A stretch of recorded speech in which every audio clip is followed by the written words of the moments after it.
दोस्तों, क्या आपको पता है कि केदारनाथ को जागृत महादेव क्यों कहते हैं? आज मैं आपके लिए लेकर आया हूँ केदारनाथ महादेव की एक सच्ची घटना जो आपके रोंगटे खड़े कर देगी। और दोस्तों, इस घटना का प्रूफ भी आपको वीडियो के लास्ट में दिखाएंगे। तो चलिए वीडियो को शुरू करते हैं। एक बार एक महादेव भक्त अपने गांव से केदारनाथ धाम की यात्रा पर निकला। केदारनाथ जाने के लिए पहले वाहन की सुविधाएं तो नहीं होती थी, तो वह महादेव भक्त अपने घर से पैदल ही निकल पड़ा। रास्ते में केदारनाथ का रास्ता पूछते पूछते आगे बढ़ता रहा और मन ही मन भगवान शिव का ध्यान करता रहा। चलते चलते उसको कई हफ्ते बीत गए और आखिरकार एक दिन वह केदार धाम पहुंच ही गया। सभी को यह पता है कि केदारनाथ में मंदिर के द्वार 6 महीने खुलते हैं और 6 महीने बंद रहते हैं।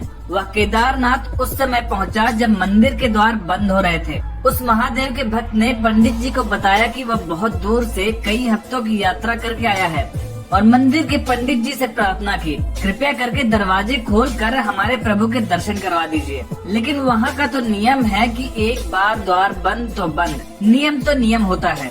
वह महादेव के मंदिर की ओर देखकर बहुत रोया। बार बार भगवान शिव को याद किया कि प्रभु बस एक बार दर्शन करा दो। वह सभी से प्रार्थना करता रहा, लेकिन किसी ने भी नहीं सुनी। पंडित जी बोले, अब यहाँ 6 महीने बाद आना। 6 महीने बाद यहाँ के दरवाजे खुलेंगे। यहाँ 6 महीने बर्फ और ठंड पड़ती है। और सभी लोग वहाँ से चले गए। वह वहीं पर रोता रहा। रोते रोते रात होने लगी, चारों तरफ अंधेरा हो गया। लेकिन उसे विश्वास था अपने महादेव पर कि वो कृपा जरूर करेंगे। इतने दिनों से घर से निकला हुआ था, वो बहुत थक गया था और उसे बहुत भूख और प्यास भी लग रही थी। उसने किसी के आने की आहट सुनी। देखा कि एक सन्यासी बाबा उसकी ओर आ रहे हैं। वह सन्यासी बाबा उसके पास आए और पास में बैठ गए। बाबा ने उससे पूछा, बेटा कहाँ से आए हो? उसने पूरी बात बताई और बोला, मेरा आना यहाँ पर व्यर्थ हो गया। बाबा जी ने उसे समझाया और खाना भी दिया। फिर बहुत देर तक बाबा उससे बात करते रहे। बाबा जी को उस पर दया आ गई। वह बोले, बेटा मुझे लगता है सुबह मंदिर जरूर खुलेगा और तुम दर्शन जरूर करोगे। बातें करते करते इस भक्त को कब नींद आ गई पता ही नहीं चला। सुबह सूर्य की रोशनी उसकी आंखों पर पड़ते ही उसकी आंख खुल गई। उसने इधर उधर बाबा को देखा, लेकिन वह कहीं नहीं थे। इससे पहले कि वह कुछ समझ पाता, उसने देखा पंडित जी आ रहे हैं अपनी पूरी मंडली के साथ। उसने पंडित जी को प्रणाम किया और बोला, कल आपने तो कहा था कि मंदिर 6 महीने बाद खुलेगा और इस बीच कोई नहीं आएगा यहाँ, लेकिन आप तो सुबह ही आ गए। पंडित जी ने उसे गौर से देखा, पहचानने की कोशिश की और पूछा, तुम वही हो जो मंदिर का द्वार बंद होने पर आए थे? 6 महीने होते ही वापस आ गए? उस आदमी ने आश्चर्य से कहा, नहीं मैं कहीं नहीं गया। कल ही तो आप मिले थे। रात में मैं यहीं सो गया था, मैं कहीं नहीं गया। पंडित जी को पसीने आने लगे और उनके आश्चर्य का ठिकाना नहीं था। उन्होंने कहा, लेकिन मैं तो 6 महीने पहले मंदिर बंद करके गया था और आज 6 महीने बाद आया हूँ। तुम 6 महीने तक यहाँ पर जिंदा कैसे रह सकते हो?